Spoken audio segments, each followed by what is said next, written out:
Hoy vamos a trabajar cómo se prueba una hipótesis, pero de proporciones.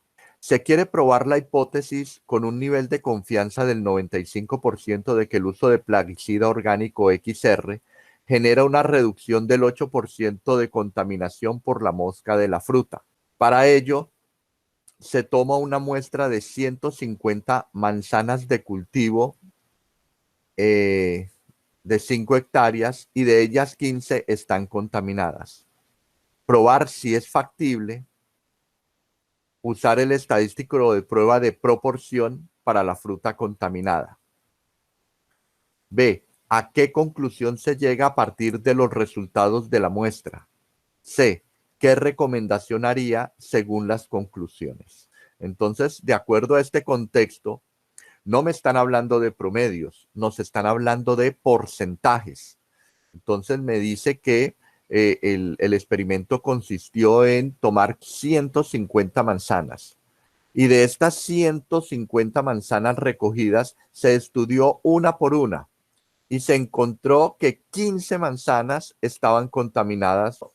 Yo puedo identificar el porcentaje que representa el 15 del 150. Por lo tanto, como me están dando porcentajes y yo puedo calcular también porcentajes de la muestra, estas son las características de una proporción. El estadístico de prueba de proporciones sería este que está acá. O sea, necesito calcular la proporción de la muestra menos la proporción de la prueba de hipótesis, o sea, la hipótesis nula deberíamos tener un valor específico para la proporción de la población, dividido este radical, ¿cierto? Donde tenemos la probabilidad, la proporción de éxito de la hipótesis nula por la proporción de fracaso sobre el tamaño de la muestra. Y el estadístico de prueba lo comparamos es con una distribución normal Z. Primer paso de definir cuáles son las hipótesis, tanto la hipótesis nula y la hipótesis alterna. Eso lo extraemos de esta sección del problema. Dice que el uso de plaguicida orgánico XR genera una reducción del 8% de contaminación por la mosca de la fruta. Como me están diciendo que genera una reducción del 8%, o sea que la reducción es igual. Yo puedo plantear esta hipótesis. La hipótesis alterna debería contradecir completamente a esta hipótesis nula. Entonces la hipótesis alterna debería decir que la proporción genera una reducción no del 8%, sino menor al 8%. Yo la definí para utilizar una hipótesis unilateral. Ahora, como la hipótesis alterna me está diciendo que la proporción es menor al 8%, quiere decir que el nivel de significancia, cuando lo definamos, lo vamos a colocar en la cola izquierda. Ahora, yo puedo también, o pude haber definido mi hipótesis nula no con un mayor igual. Yo también pude haberlo definido con una igualdad. Si yo lo hubiera definido como una igualdad, entonces la hipótesis alterna quedaría como un diferente. Bueno, este es el primer paso. ¿Cuál es el segundo paso? El segundo paso es hacer la planeación.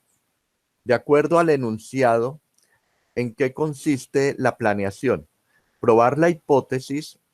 Para probar la hipótesis, se planifica una experiencia que consiste en tomar una muestra de 150 manzanas. Esa es la planeación. Se pensaba tomar esas 150 manzanas del cultivo de 5 hectáreas, en el que se utiliza el fertilizante, y luego examinar cada una de las frutas, registrando si está contaminada o no. Eso es la planeación. Ahí se está describiendo lo que se va a hacer. El siguiente paso es identificar el estadístico de prueba. Yo podría identificar qué porcentaje de estas 150 están contaminadas o no. O sea, yo puedo calcular la proporción. Por lo tanto, como yo puedo calcular la proporción de la muestra, entonces aquí tendríamos que decir que vamos a utilizar el estadístico de prueba de proporción con una distribución Z. Vamos al paso 4. ¿Con qué confianza se quiere probar este este caso. Empieza diciendo que se quiere probar la hipótesis con una confianza del 95%. Por lo tanto, el nivel de significancia sería del 5%. Alfa. El paso 5, ¿cuál es? Establecer la región que conduce si es rechazo o aceptación. Entonces tengo que calcular el límite de confianza de esta probabilidad, de este 5%. ¿Cuál es el límite de confianza de ese 5%? El nivel de significancia, esta zona roja está acá en la cola izquierda y esta área es del 5%, yo tengo que identificar es este límite. La tabla de distribución normal, que es la que estamos utilizando para el estadístico de prueba, entonces también lo tenemos que utilizar para identificar esos límites de confianza. Entonces, dentro de todos estos valores, tengo que buscar ese 5%, el 0,05. ¿Cómo lo hago? Empiezo mirando la primera columna y voy a buscar el número más cercano a 0,05. Entonces voy bajando, aquí voy 0,01, 0,02, 0,03, 0,044 y aquí 0,54. Entonces, aquí ya me pasé porque es 0,05 y aquí me da 0,054. Pero yo ya sé que el primer valor del límite es menos 1,6. Pero vamos a empezar a mirar ahora en la fila hasta llegar al 0,50, 0,05. Aquí está, aquí empezamos 54, 53, 52, 51, aquí 55 y acá 49, 47. Este sobrepasa el 0,05 y este está por debajo. Yo tengo que identificar cuál de estos dos valores está más cercano al 0,05. Si este es el más cercano, entonces yo ya sé que el límite de confianza empieza con menos 1,60 y ahora miro el segundo decimal del límite y es 4. O sea, sería menos 1,64, el límite que yo colocaría acá. Con ese límite yo ya separé mi zona de rechazo y mi zona de aceptación. Pero también podemos hacer eso utilizando el R, ¿cierto? Si yo utilizo el R, entonces en el R, pues yo simplemente escribo Q-norm.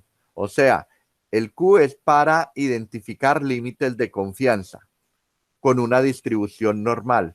Pero el Q-norm me pide inicialmente cuál es la probabilidad a la cual le quiero hallar el límite. Y la probabilidad a la cual le quiero hallar el límite es 0,05. Ahora, cuando me pregunta, ¿quiere esta probabilidad es de la cola inferior? Entonces debo decirle que sí, que es de la cola inferior. Y automáticamente me da el valor de Z, el límite de confianza. Y noten que me dio igual a menos 1,64. ¿Ok?